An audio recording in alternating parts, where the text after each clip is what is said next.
So we're gonna switch up to an artistic flow, which is right down your alley. And if I told you that we had a collabo in the building, we're not talking about you and I. We're talking about a gentleman from Houston, a gentleman from Austin. They came together, and in this collaboration, we getting into some serious artistic expression. And then, of course, we have their producer, the real R. The R is there. And Rakim, don't get mad, bro. I was just trying to make him smile. Hey. We got you. I love being a producer. We got the R. So, gentlemen, if we could do a little quick introduction of yourselves on the mic and roll call, mic check. Here's Robert Hodge from Houston. Honored to be in Austin, hanging out with my guy Tim and the R, man. So I'm happy to be here this morning. Okay, thank you. Awesome. I'm Tim. I've been in Austin since 1974. Whew. All right. As mentioned, I'm Russell Gonzalez, the R. The R. So, gentlemen, we talked previously, and there maybe someone missed us. So I'd like to start back from the beginning. So, Russell, you had a vision. You had some thoughts. How did this come together? How did you decide to mix rice and beans? How did we get there? I did. So I've been friends with Robert and Tim for a little bit of time now. I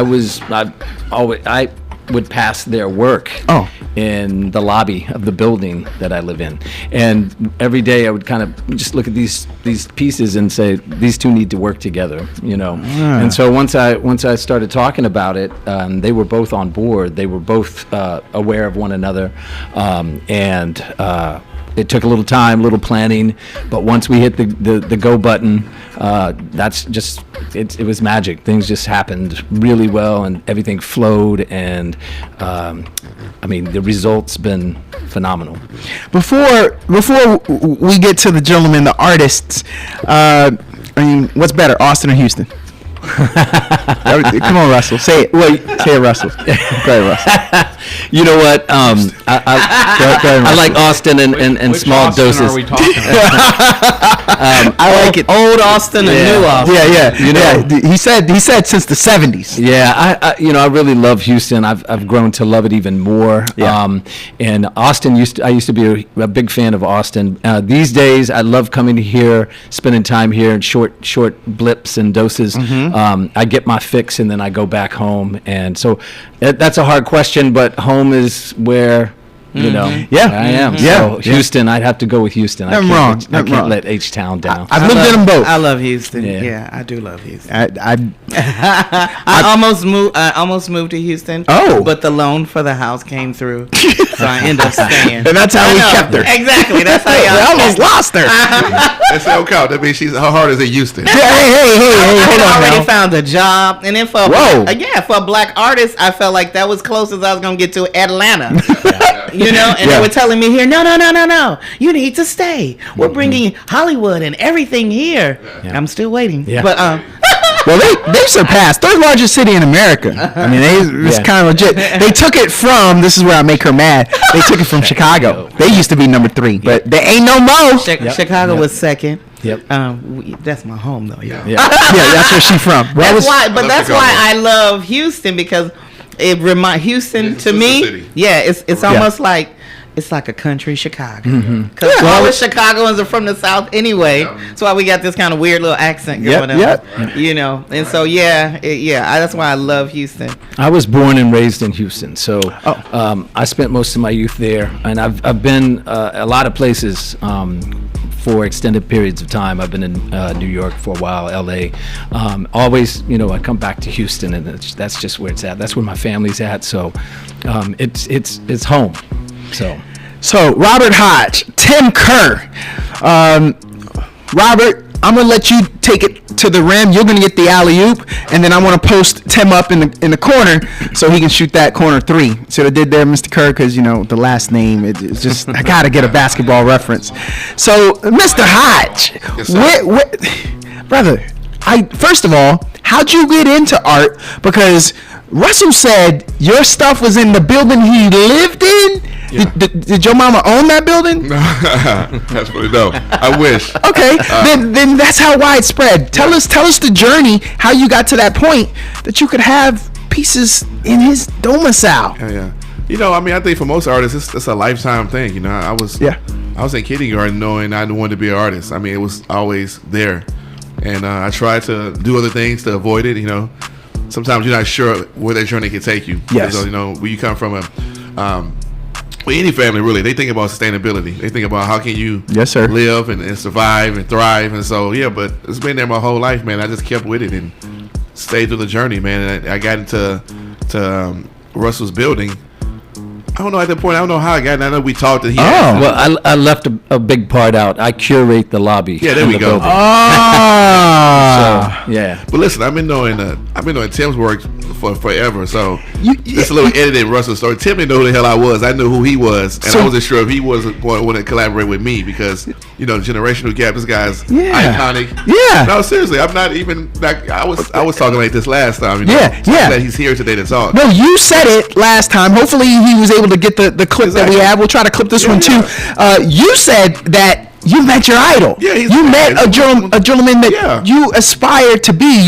You appreciated his works, and then you got a chance to do this. We're gonna get to Tim. So I gotta know. Bro, you were sweating. Your hands all clammy. You look like you're still shaking right now. Now that you get to work to the OG triple fat OG. Yeah. We family now, man. We all family. But did you feel a little pressure? Like, man, this ain't gonna be good enough. No, this ain't gonna be good. Like, did you feel like, man, Tim gotta love me. He gotta love me. Did you feel any pressure? I didn't until I started working with Tim in the studio, and I saw how prolific he was. Like, he comes in and gets busy. What? So I'm not gonna let this guy outwork me. I put in my work too, and I think just the way we work naturally, it just creates a lot of work because it's a lot of innovation, a lot of not really second guessing. We're just making things, and we didn't have a lot of reserve on what we couldn't do and what we didn't like. We just keep going and make edits. So it made some really organic, beautiful work. All right, Tim. That was Robert Hodge. This is Tim Kerr, everybody. Austin's own, the better city. I don't know what Robert and Russell. That's what's wrong. The names start with the R. They are crazy. So Austin's own Tim. You said you came here in the 70s. So could you tell us where you're from, where you started at, and then what brought you to this town, and then lastly, what keeps you in this town? I'm from Lake Jackson, Texas, which is about 40 minutes south of Galveston, and about 40 minutes from Houston, too. We used to go there all the time, and came up here to go to college because at that point in time, especially in Texas, if you were into anything other than being a banker and football, and you were into art or music or things like that, Austin was where you came if you wanted to stay in Texas. So I came up here with Beth, my wife now, and we just never left. Like we early on, we talked about going to California. Beth was really worried because I have so many records, how we were going to move all the vinyl back then. And other than that, we just kind of ended up staying and worked. Both of us worked at UT. She was a fine arts theater dance librarian at the last, and I just worked all the time at the libraries through all the bands and all the recordings and all that stuff. So, Tim, we got this young buck. He said there was a little bit. Was you even born in the 70s, Mr. Hodge? So you know nothing about late. I'm an 80s baby. Okay. So then again. But see, age has nothing to do with it. Well, that's what I was gonna. And that's just the way. I mean, it's ridiculous. Yeah. I've met kids that act like my older brothers. I've met people that are in their 70s that act like they're 14 years old. So there's no point, and it has. And it's not that I'm scared. I'm 67. I'll be 68 when in March 11th. I'll be 68. I don't really care about age. It doesn't have anything to. It's what's inside and the person. He was scoping out places to skate when we pulled in here. Hey, man, I got a board, Tim. I just don't have it with me. I didn't know. But that's what I was saying. It's right there. Inspiration here. Let's get together and have a session. But like the way he lives his life. Again, it's not about age. I just see him do what he wants to do, and so I often wonder, like, man, what would I be like in my 60s as a creative, and like I get to see an example that I can grow and be better. Like I'm still skateboarding, still waking up, making a lot of work, traveling the country, the world, making art. It's inspiring, and you don't have to stop. I'm not stopping until I drop. So I mean, I think he lives the same motto. So man, again, I appreciate that. That's what my question was. And Tim, by the way, you're about to get bombasted in your inbox from me because now I want to skate with you.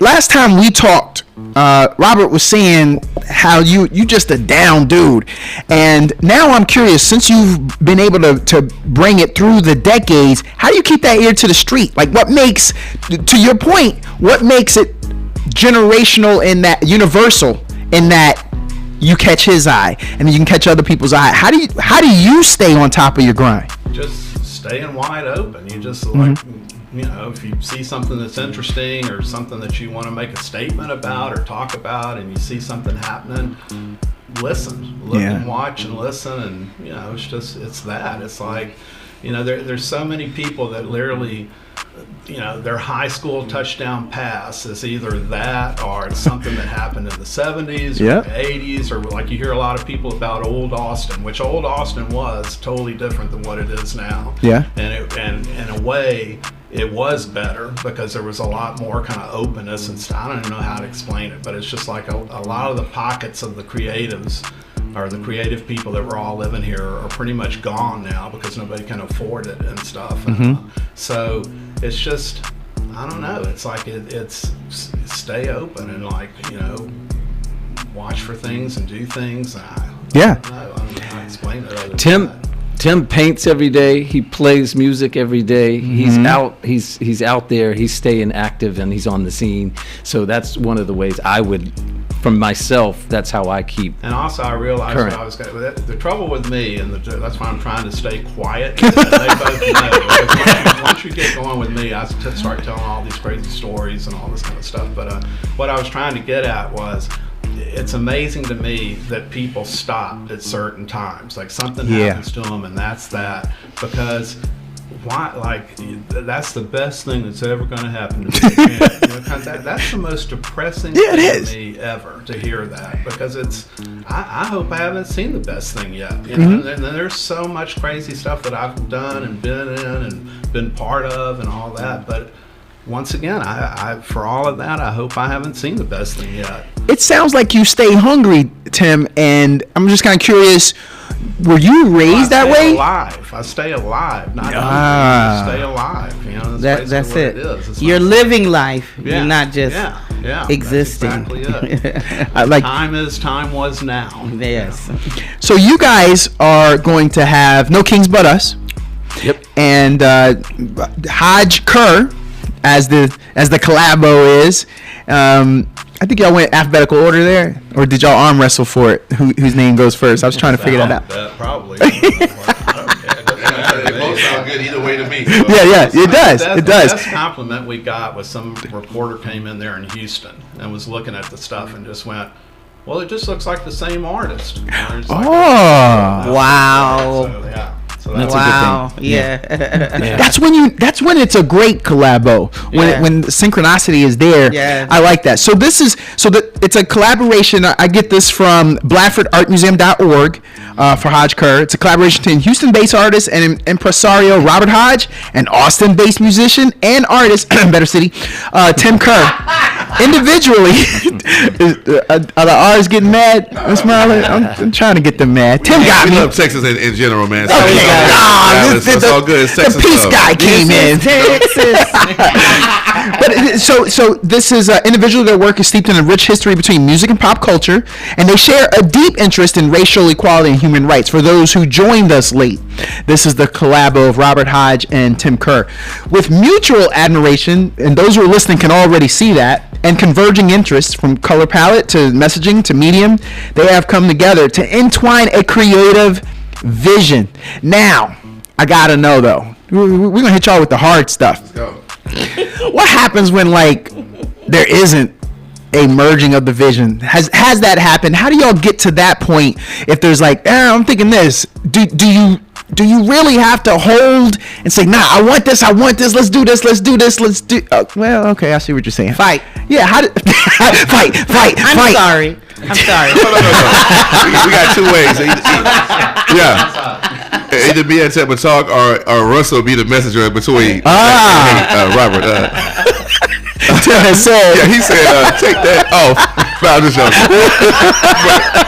No. I think I'm a printmaker too, so I got a backup. So when Tim covers my stuff up, I just wait till he leaves and I put it back. So I got multiple copies. So I'm always good. Now, Tim, on the other hand, he can't. I don't know. He does that. So I got my backup. I got 5 or 6 variations of something I like. Yeah. I'm like, okay, cool. You covered it up. Cool. He leaves. I'm like, boom, back in there. Yeah. So we good. Yeah. So Tim will tell you what he does. We talk. I mean, I'll say like, well, can we like? There's one with. They call him Oath-a-Turner, but his real name is Othar, and he's the last of the. He's passed now. His niece does the fife and drum stuff now, but he's the last of the Black Civil War fife and drum corps people, and he learned from a Civil War guy how to make them, and when he was a little bitty kid and stuff. And so one of the paintings is that, and I don't think really Russell or Robert knew who Oath-a-Turner was. And so when I got this one piece and it had Black Civil War guys on the corners of it and stuff, the first thing in my mind was, Oath-a-Turner. And so I put Oath-a-Turner on there, and I write a lot of stuff and wrote a bunch of things. And when I sent it to Robert, a photo of it going, okay, well, here's what I did kind of thing. He was just like, oh man, I got a bunch of ideas. And I was like, I thought, okay, we're going to turn this into a broader subject instead of being. Yeah. So, because my whole thing is to get people to look these people up and celebrate them. Yeah. It's like a lot of people don't really know who this person is or what. And I wrote him back and I just said, can we kind of keep this one Otha? And not necessarily don't touch anything I did, but like stay on that subject kind of thing. And I didn't hear from him. He ghosted. Well, I didn't hear from him for about an hour or two, and then he wrote back and went, "This is fire." And I realized, okay, well, he must have looked it up and then realized what it was. Yeah. So. That's cool. Because I like to interconnect all of these people. So when Tim makes things, I make things. I like to show how we all are connected. How that guy's connected to somebody modern. Yeah. And so that's what he means. I kind of open it up sometimes to a bigger process of how the lineage of music and politicians. So what we're talking about is a lineage. It's people that that still are representing that kind of idea today.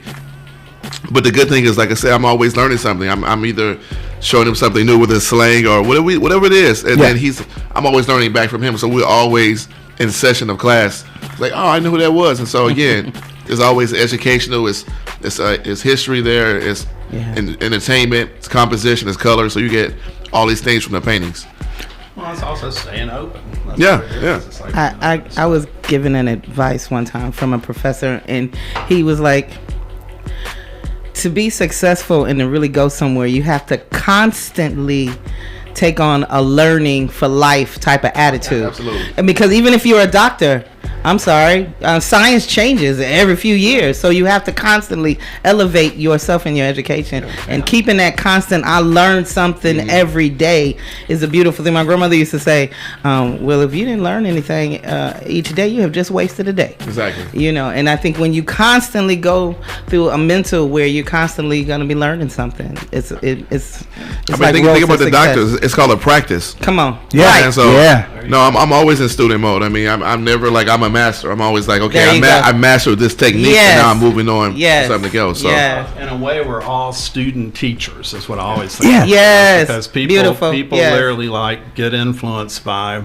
somebody can see your purple dress today and go buy that. You just influenced somebody and you didn't even realize that. Right. So that's how I always look at it, as your student teachers all There the you time. go. So, while we're talking about this, I listened to the show last time. I wasn't able to come. It's a long story, but anyway, I heard y'all talking about the mural on Stubbs. And since we're talking about this, I want to say something about that, because when they had me do it, they wanted to do Texas music. And when they say Texas music, they mean like Joe Ely, Butch Hancock, Alejandra, which that's Texas, but you're leaving off Archie Bell and the Drells. There's so much stuff. Ornette Coleman. There's so much stuff you're leaving off. Yes. And so I basically told him, like, well, I've got a lot of friends that could use this money, and I really don't want to add to that conversation. But if you want to do people that nobody really knows about from here, sure, let's do that. So that's what that mural is. So people, and there's people like Oscar Moore. Oscar Moore was Nat King Cole's guitar player. He won all these frickin' Downbeat awards. Nobody talks about him. You hear Stevie Ray Vaughan. You don't hear Oscar Moore kind of thing. Exactly. And there's a woman, Arizona Drains, literally came when she came to the blind school in the late 1800s, and when she was a baby, she learned how to play the piano when she was 5. Got really, really good, and when the spirit overcame her, she would literally play with her elbows and just go like Jerry Lee Lewis kind of style. And she's the very first piano on a gospel record. And Sister Rosetta Tharpe used to go see her when she was a kid. Wow. So it's just, and Austin, people don't really, nobody, And the other thing about that, because I remember some woman saying something about, putting Austin stuff out for people to see, or, the importance of doing that kind of type thing. I write a lot of stuff, and when you come to see this, you'll see Robert does too. And when I'm doing paintings, I'll write on them and stuff. And 4 of the people that are in this painting, maybe 3, definitely 4, are all from Anderson High School. Oh, wow. Anderson High School didn't integrate until 73 or 70, somewhere around in there, which is crazy. Yep. And they put all the stuff in storage from the history of the Black Anderson High, which is amazing to me. Big ups to Carver Museum. You Museum. didn't have like some kind of something for this history of like that. So I write, like, and they paid me to put that up there. I'm writing. There you go. So there was a black homeless woman behind me while I was painting this thing and writing. And I swear, I've told these guys the story before.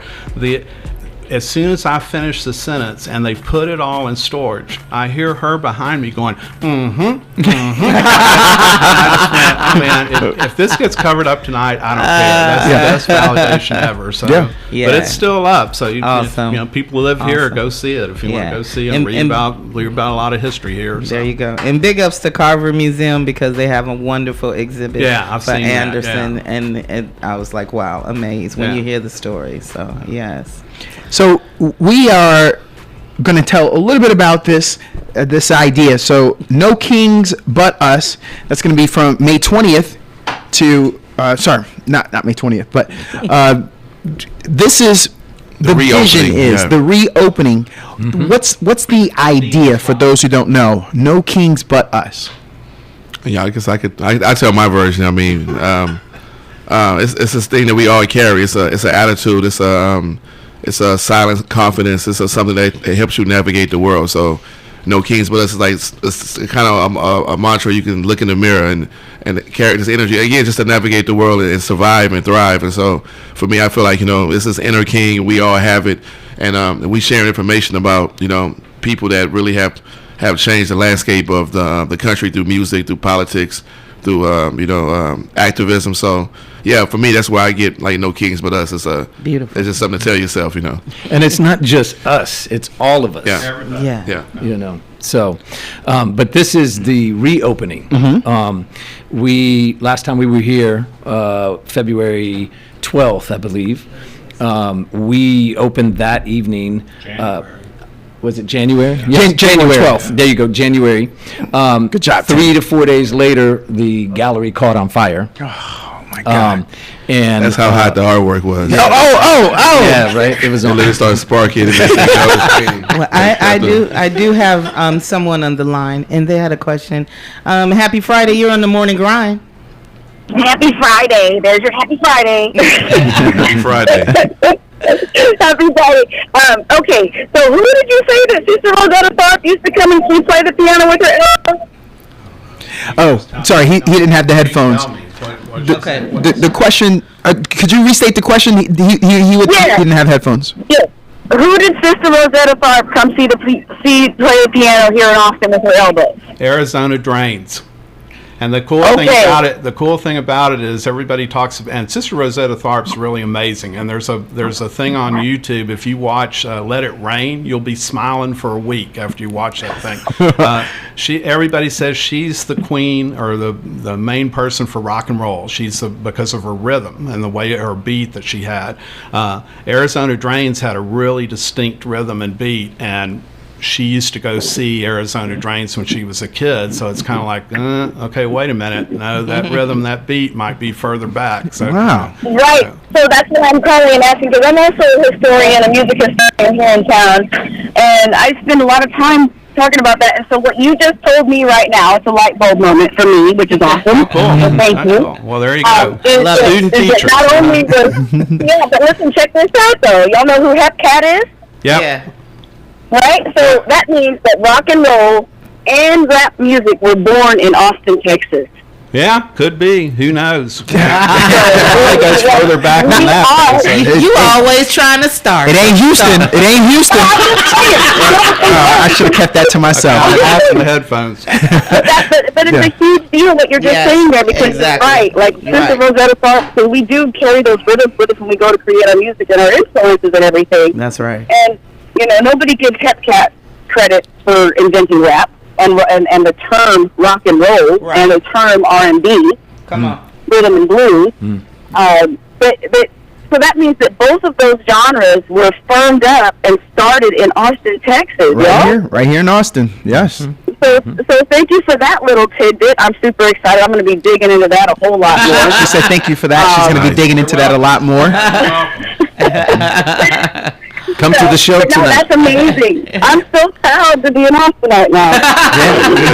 So I already was, and I understood the music history here pretty well. But that's a cool little jewel that you just dropped there for us, and thank you for acknowledging it. I heard you say you're a white guy. You wouldn't know anything about that now, would you? No, not a thing.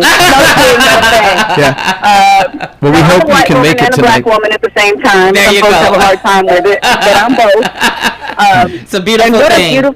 It's a beautiful thing, man. Austin is the live music capital of the world. We gotta be better ambassadors. That's right. Absolutely. That's right.